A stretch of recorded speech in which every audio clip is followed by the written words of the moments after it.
Thank you, Madam Speaker. I think as most of you know, on January 19th, a section of the 54-mile DC Water Potomac Interceptor sewer line collapsed along the C&O Canal, resulting in a significant overflow of sewage that reached the Potomac River in part. DC Water completed a bypass and activated it on January 24th, utilizing the pumps and the C&O Canal to reroute wastewater around the collapsed section of pipe and back into the sewer system. And I just want to thank the crews who were out there in the freezing cold temperatures in the ice storm making that happen. But this temporary solution is not perfect.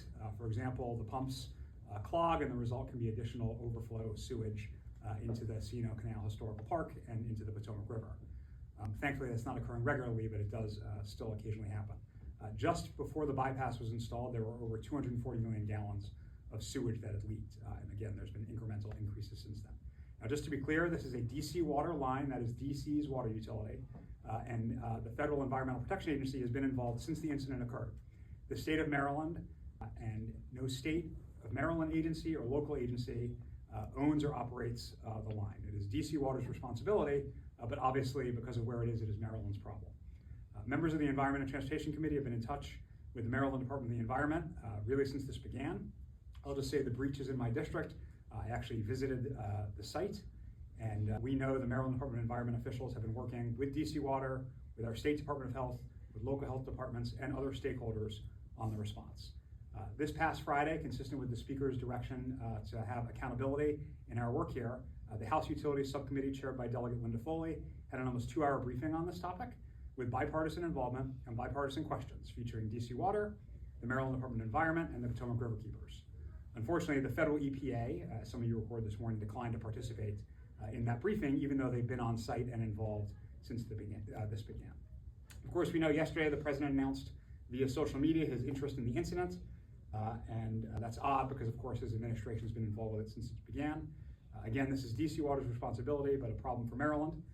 And I'll just say we hope the President brings his checkbook to help DC Water to continue to live up to its responsibilities to repair and remediate the situation. And we understand the President plans to deploy FEMA. And I know I speak for all Marylanders when I express relief that the President remembers how to send FEMA to Maryland. We hope to remember our Up Canal friends in Allegheny County, who he has denied FEMA assistance to. They have a separate problem, obviously, but it calls for a similarly supportive federal response.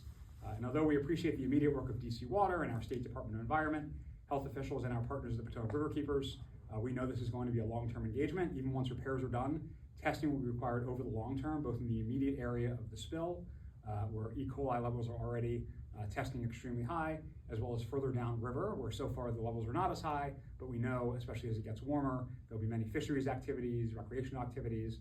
A lot of us use that river for kayaking or canoeing with our kids. And again, consistent with the Speaker's request that we do accountability, incorporate accountability to our work, we're going to continue to monitor the situation and make sure that DC Water gets this right. And of course, we welcome the federal government's involvement in making sure that happens with assistance from our great state partners. So thank you, Madam Speaker, and thank you all. Any questions for the chair?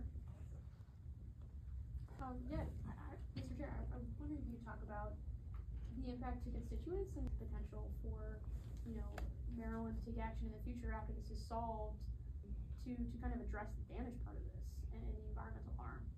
Yeah, I think it's a long-term cleanup that'll have to take place, and then continue monitoring. I know you listened to the hearing the other day. One of the issues is that some of this will settle at the bottom of the river, and that might mean the water tests okay, but if a future event stirs up the sediment at the bottom of the river, that will need to be retested, and we'll need to make sure the waters are safe. So it's going to be an ongoing level of engagement. We are just at the beginning of this, so how frequent that's going to be, who's going to be ultimately in charge of that day to day, I don't think is fully known yet. Right now, we have DC Water testing under EPA oversight. We also have the Potomac River Keepers testing with our partners at the University of Maryland. So I think there'll be a lot of that going forward, and at some point there'll have to be a decision made about what the tempo is going to be, where it'll exactly take place, and other decisions that have to be made about when fisheries can be open, when they can use. So as you know, the water intake, that our main source of water, is upstream from there, so protected. But there is an emergency water intake downriver, and we of course need to make sure if that's ever used that it's being used safely. So that'll be an ongoing endeavor. Mr. Chair, I know you talked a little bit about what the President said yesterday. Today he again posted about this ongoing issue and said that it's Maryland, Virginia, and DC who are responsible for this massive sewage spill, and said that if they can't do the job, they have to call me and ask politely to get it fixed. Yeah, I don't know entirely what that means. It's a DC water line. It's actually chartered by Congress, I think, 66 years ago. DC Water, of course, was kind of a federal agency before DC got home rule, so they are the ones directly responsible. And again, his Environmental Protection Agency, as is appropriate, has been there the entire time this has been going on and been on the ground. So maybe he doesn't know what all his agencies are doing, but his agencies have been engaged, making sure DC Water lives up to its responsibilities. Thank you, Madam Speaker.